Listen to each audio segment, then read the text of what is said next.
Initiation is not about a bundle of instructions. In fact, in an initiation process, instructions are a kind of disturbance. It's a nuisance. I'm saying it's a nuisance because we're still giving instructions because most people… because today they've all become educated, everything has to be told, you know, or it must be printed these days. If you tell them also it's not enough, they wanted a printed sheet, the instructions of the initiation. Because they're all educated, their brains are full of words, not of life. Too many words. So everything has to be verbal. Even saying it is not good enough, you have to print it. Or you have to record it and give it to them so that they can put headphones and listen to the instructions every time. Initiation is not a bundle of words. If we have to use an analogy, if you know something about electricity, in electrical motors and stuff, there is something called as induction. The power is there, the motor is there, everything is there, but without an induction switch, it will not go. All the ingredients are there, but still it will not happen because there's no induction of energy. So initiation is like an induction. You have all the ingredients to be meditative, but it doesn't happen.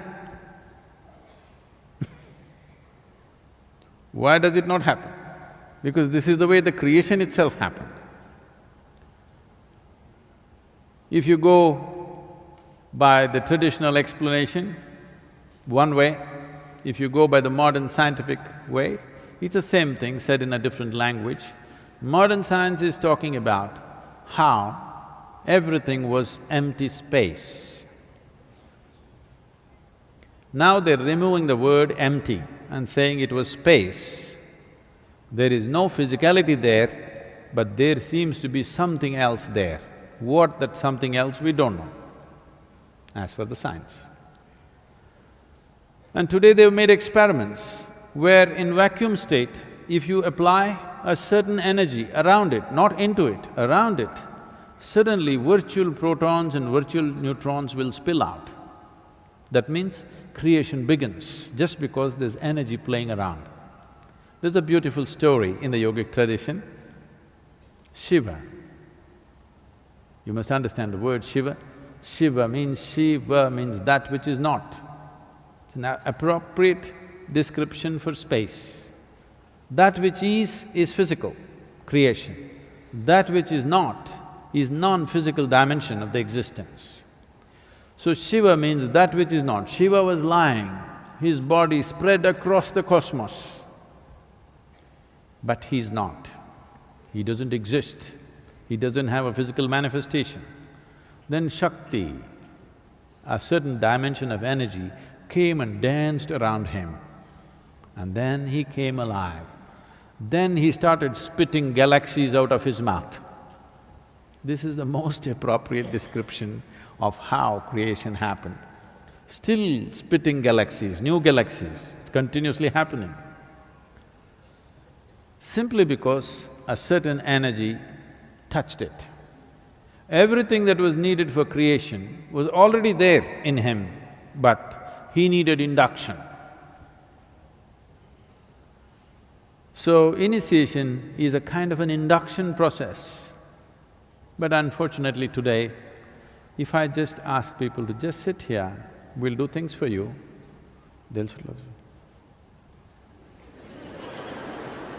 nothing happening, why is he not doing anything? You're supposed to say something. So what to do? For modern times, we say a lot of things. We hang out with you.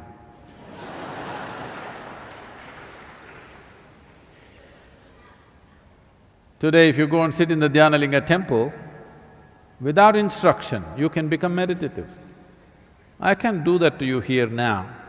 What's her name, this girl? Hina?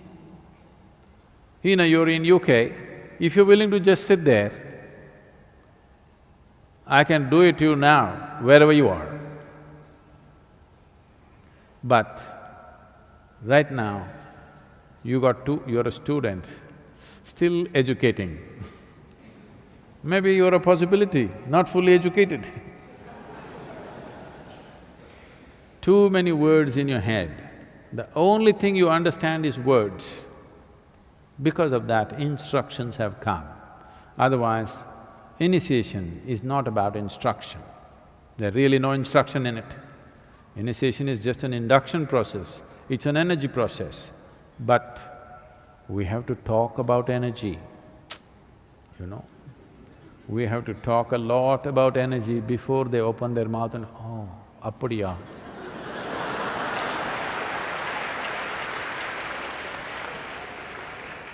Tough times for gurus. Too much talking. If you don't talk, nobody will be here. Very few can really understand. If we simply sit here and reverberate, they will also sit here and reverberate. Those numbers are small. Well, in Isha those numbers are increasing. I don't have to say much. But in the larger world, you have to